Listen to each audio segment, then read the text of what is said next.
जय श्री नारायण।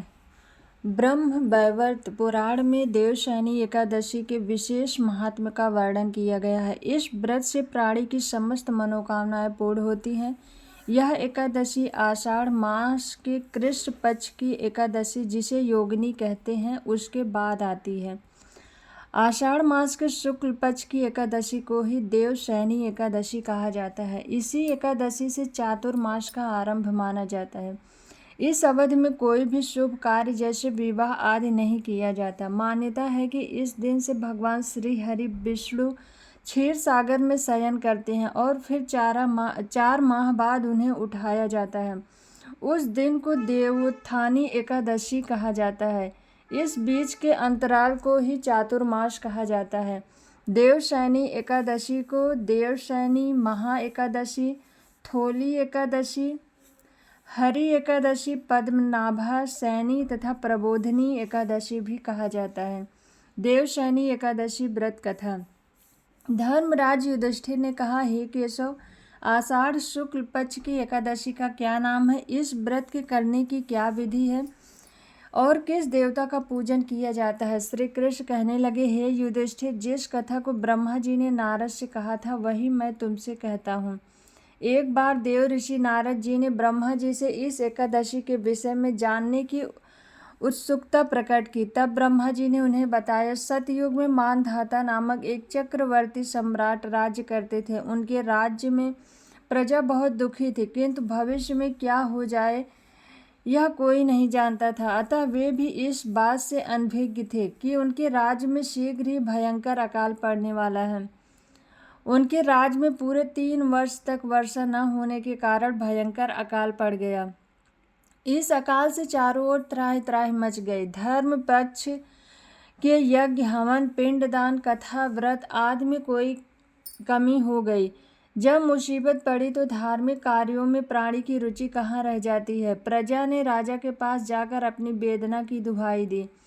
राजा तो इस बात की स्थिति को लेकर पहले से ही दुखी थे। वे सोचने लगे कि आखिर मैंने ऐसा कौन सा पाप कर्म किया जिसका दंड मुझे इस रूप में मिल रहा है। फिर इस कष्ट से मुक्त पाने का कोई साधन करने के उद्देश्य से राजा सेना को लेकर जंगल की ओर चल दिए। वहां विचरण करते करते एक दिन वे ब्रह्मा जी के पुत्र अंगिरा ऋषि के आश्रम में पहुंचे और उन्हें साष्टांग प्रणाम किया। ऋषिवर ने आशीर्वचनोपरांत कुशल क्षेम पूछा, फिर जंगल में विचरने और अपने आश्रम में आने का प्रयोजन जानना चाहा। तब राजा ने हाथ जोड़कर कहा, महात्मन, सभी प्रकार के धर्म का पालन करता हुआ भी मैं अपने राज्य में दुर्भिक्ष का दृश्य देख रहा हूँ। आखिर किस कारण से ऐसा हो रहा है? कृपया इसका समाधान करें। यह सुनकर महर्षि अंगिरा ने कहा, हे राजन, सब युगों से उत्तम यह सतयुग है। इसमें छोटे से पाप का भी बड़ा भयंकर दंड मिलता है। इसमें धर्म अपने चारों चरणों में व्याप्त रहता है। ब्राह्मण के अतिरिक्त किसी अन्य जाति को तप करने का अधिकार नहीं है, जबकि आपके राज्य में एक शूद्र तपस्या कर रहा है। यही कारण है कि आपके राज्य में वर्षा नहीं हो रही है। जब तक वह काल को प्राप्त नहीं होगा तब तक यह दुर्भिक्ष शांत नहीं होगा। दुर्भिक्ष की शांति उसे मारने से ही संभव है। किंतु राजा का हृदय एक नर अपराध शूद्र तपस्वी का समन करने को तैयार नहीं हुआ। उन्होंने कहा, हे देव, मैं उस निरपराध को मार दूं, यह बात मेरा मन स्वीकार नहीं कर रहा है। कृपा करके आप कोई और उपाय बताइए। महर्षि अंगिरा ने बताया, आषाढ़ माह के शुक्ल पक्ष की एकादशी का व्रत करें। इस व्रत के प्रभाव से अवश्य ही वर्षा होगी।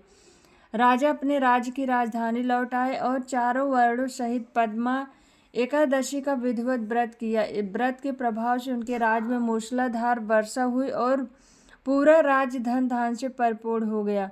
ब्रह्म वैवर्त पुराण में देवशयनी एकादशी के विशेष महात्म्य का वर्णन किया गया है। इस व्रत से प्राणी की समस्त मनोकामनाओं की पूर्ति होती है। बोलो श्री हरि नारायण भगवान की जय।